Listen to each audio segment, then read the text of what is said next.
Hi, it's Miss Melissa with the Oosterhout Library. I'm here with Greg Heffley, if you can see him poking his nose around the corner.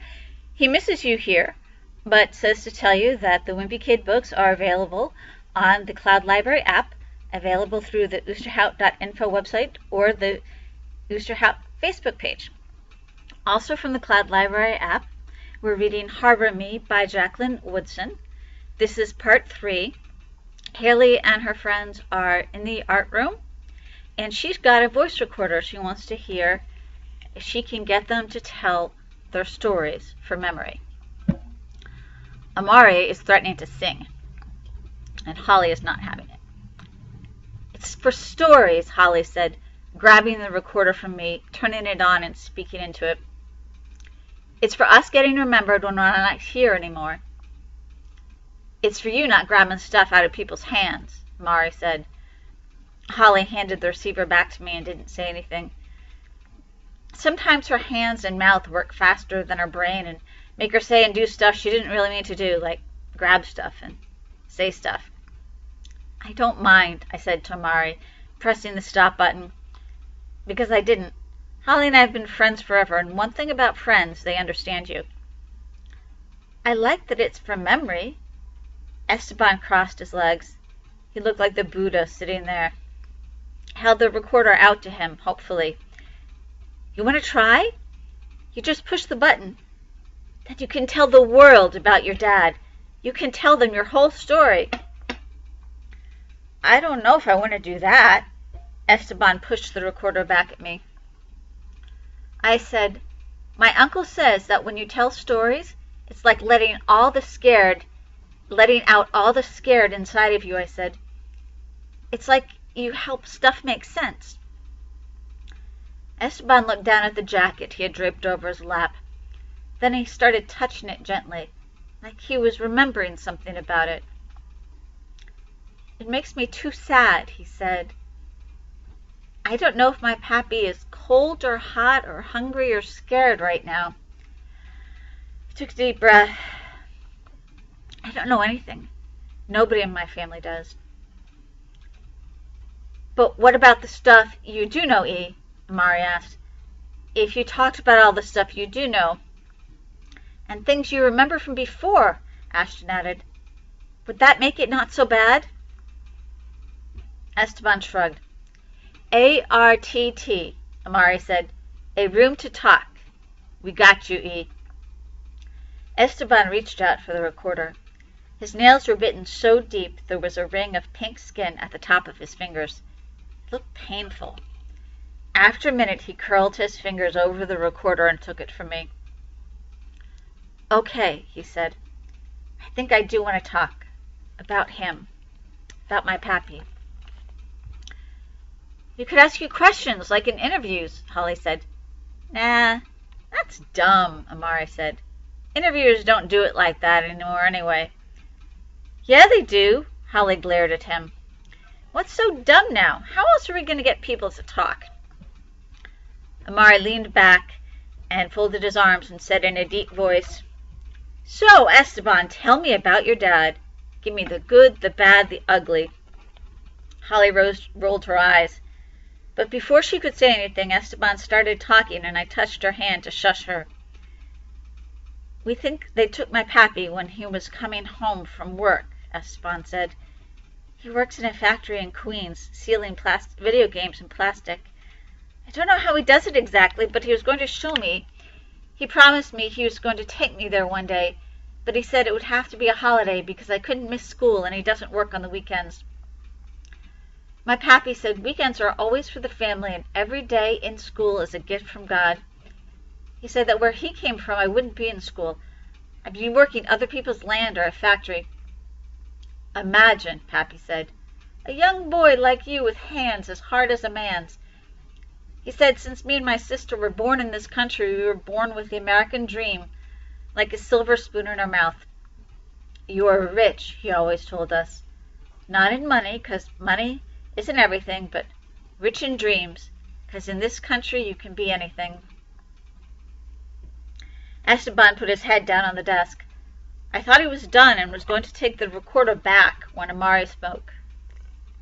Now, Amari said, looking at Holly, to go deeper into the story, you're supposed to ask him a question. Then you ask him a question, Mr. Smarty Pants, Holly said.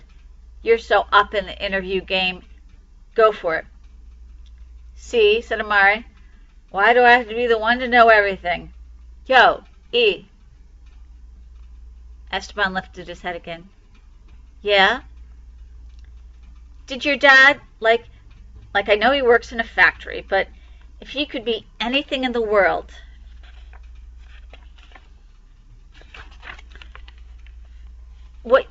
I'm not saying there's anything wrong with working in a factory.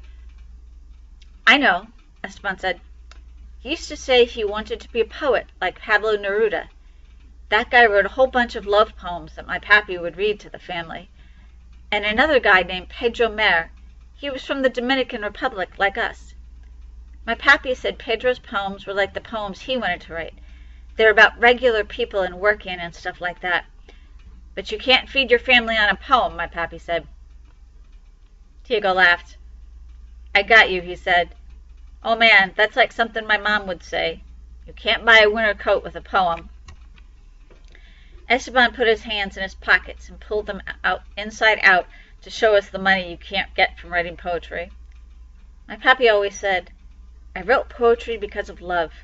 I stopped writing because of love too, because I love my family. Esteban got quiet again. In the hallway, some kids were dragging their sneakers across the floor and laughing about the squeaking sound. Holly put her fingers in her ears. An adult voice said, Where are you supposed to be right now? The squeaking stopped and Esteban started talking again. But my pappy had another dream, too.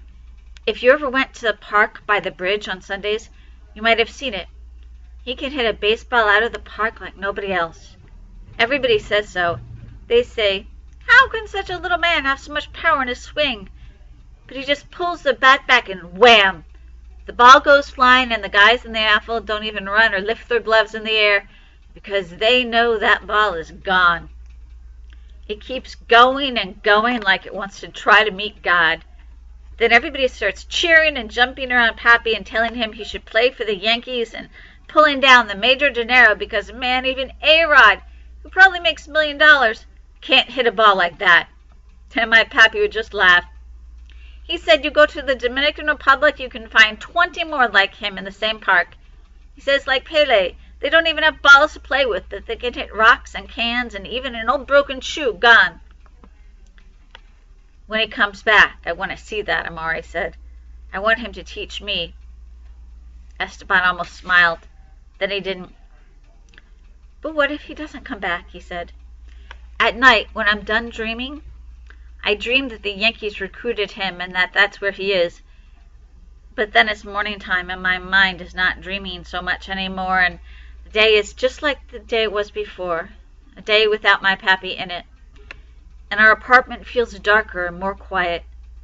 My little sister doesn't even cry when Mommy tells her she can't watch television. She just climbs on Mommy's lap and puts her finger in her mouth. He's coming back, Diego said. I bet there's going to be a happy ending, Esteban, I said. I bet he comes home and everything ends up fine. Yeah, Ashton said. I bet by the time it's baseball weather, all of us are going to be sitting in the bleachers watching your dad hit the ball out of the park. He swung his arms back like he was batty, then shielded his eyes. There it goes! There! Gone! Esteban turned off the recorder and then whispered, Mamie thinks maybe they sent him back to the DR. None of us said anything. We didn't have to. We knew who they were. We knew what Esteban was afraid of. We knew why he turned off the recorder. Mamie says if they sent him back, then even though we came here for the dream of America, we're going to have to go back too. Because without Pappy, we're not a whole family. We're just like pieces of family. like my little sister's wooden puzzle, the one that's supposed to be 4 puppies. But it's only 3.5 puppies now because the corner part, that's the last puppy's neck and face and ears, that piece is gone. Pappy is like the neck, face, and ears of our family.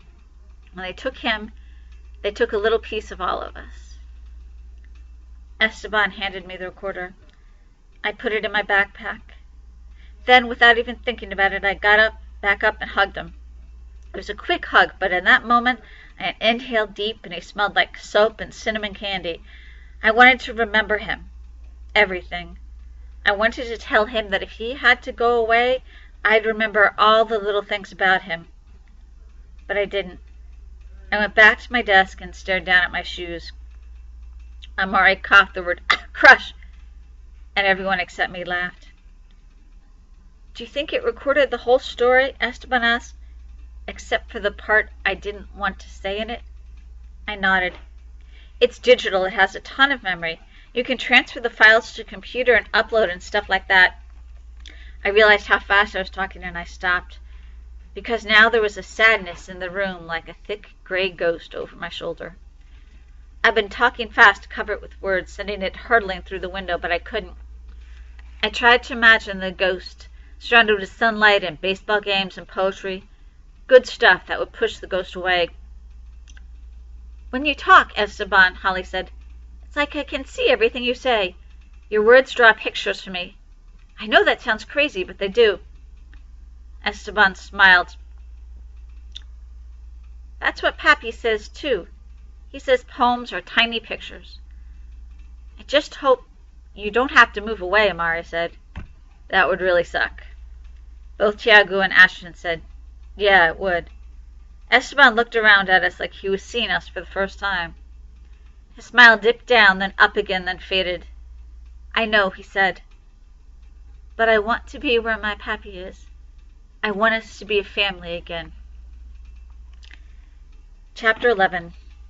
It's like every day gives me something new to miss about my Pappy, Esteban said the week before Halloween. There's all these holidays coming now. He left the circle and went over to the windowsill. Someone, maybe Miss Laverne, had put pillows along the ledge and the bright sun was coming in. When he climbed up onto the ledge, he looked like a silhouette, like someone Amari could draw, like someone who could make a beautiful painting. Amari took out his colored pencils and his sketch pad. We hear my Pappy's somewhere in Florida now, Esteban told us. It's like a jail. But my Pappy didn't do anything bad. He was just working in a factory and they came and took him. Amari cursed and the word came out like a punch against a wall.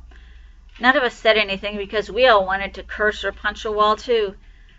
The word was stuck in our hearts and throats and mouths. But they'll let him go, won't they? Ashton said. I mean, they just can't take people away like that. And keep them? That's just all kinds of unfair, bro. Wake up, Ashton. Amari didn't look up from his drawing as he spoke. This is America. Supposed to be the land of the free, but are we free? Nah. We got rules everywhere we go. No running, no cursing, no playing, no yelling, no staying up late, no this, no that. Now grown-ups, they're the free ones. But if not grown-ups all up and down our backs, teachers, not Miss Laverne, Holly said. Amari flicked his hand into the air, his eyes rolling up to the ceiling. She put us here, he said. She didn't say, you all want to come to the art room. She said, y'all going to the art room. That's freedom? That's power? We got freedom, Holly said, glared at him.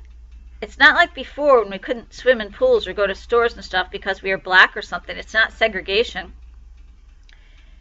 Nope, Amari said it's not. So should we stand up and cheer for America, I guess? He rolled his eyes again.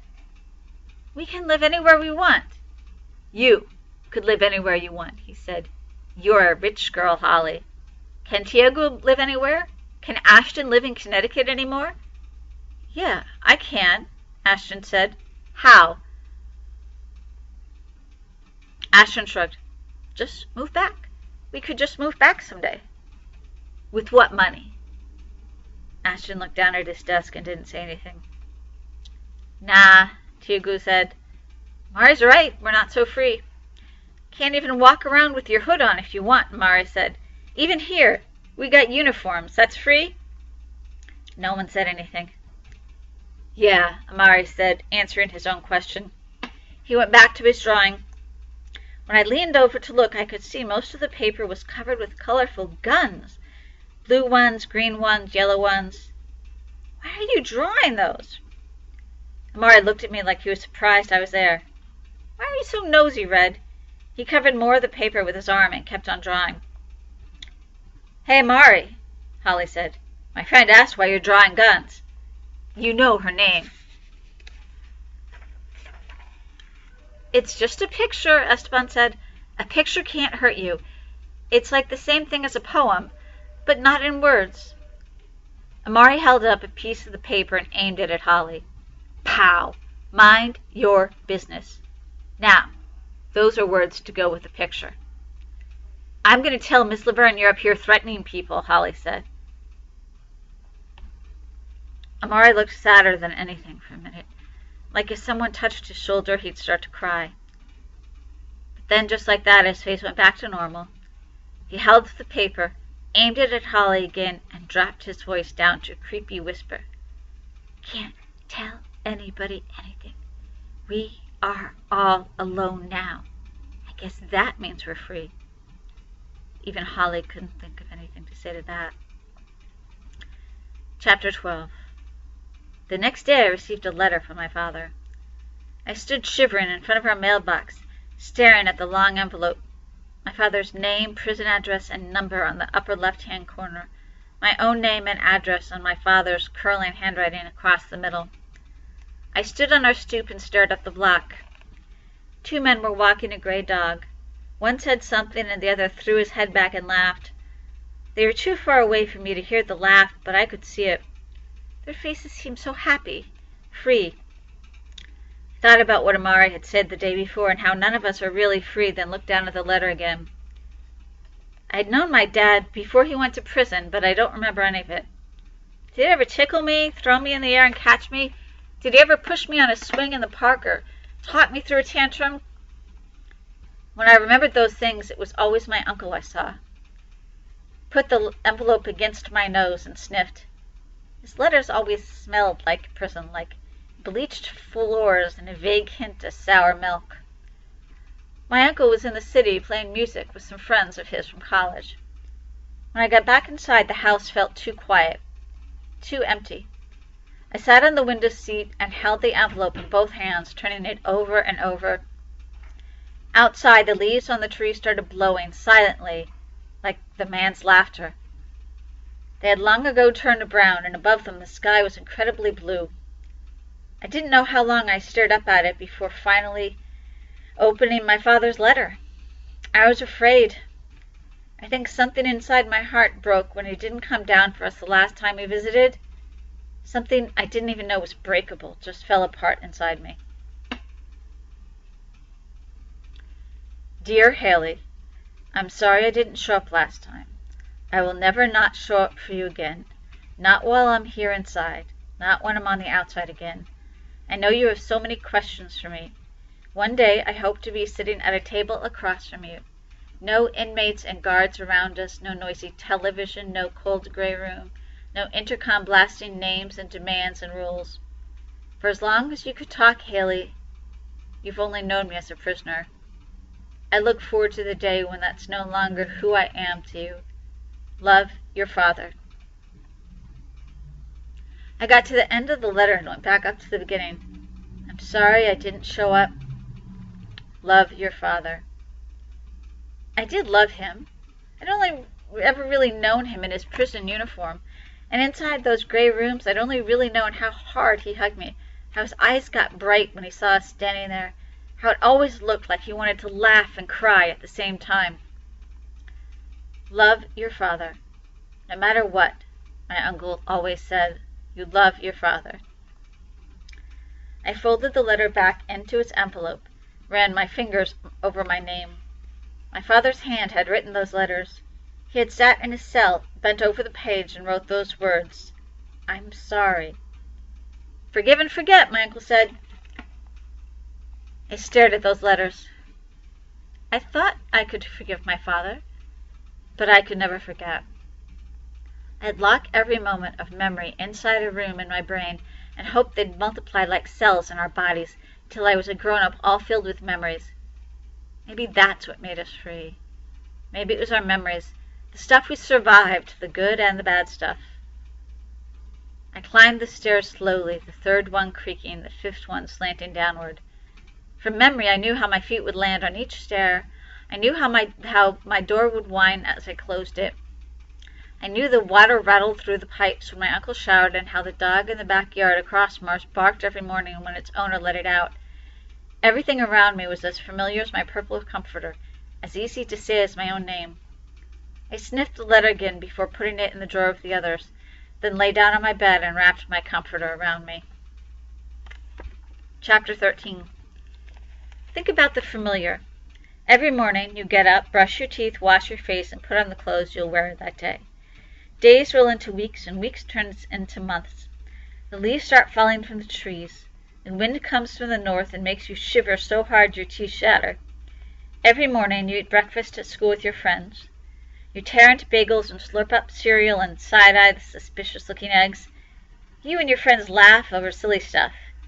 Tiago's Santa hat with the white beard attached and the silly faces he makes whenever he wears it. Amari's drawings of dogs with wings, cats with crutches, impossible ice cream sundaes like wishes on paper. Think about what you know. How the mornings always come too quickly and the weekends don't last long enough. How your uncle has always shaved the left side of his face before the right.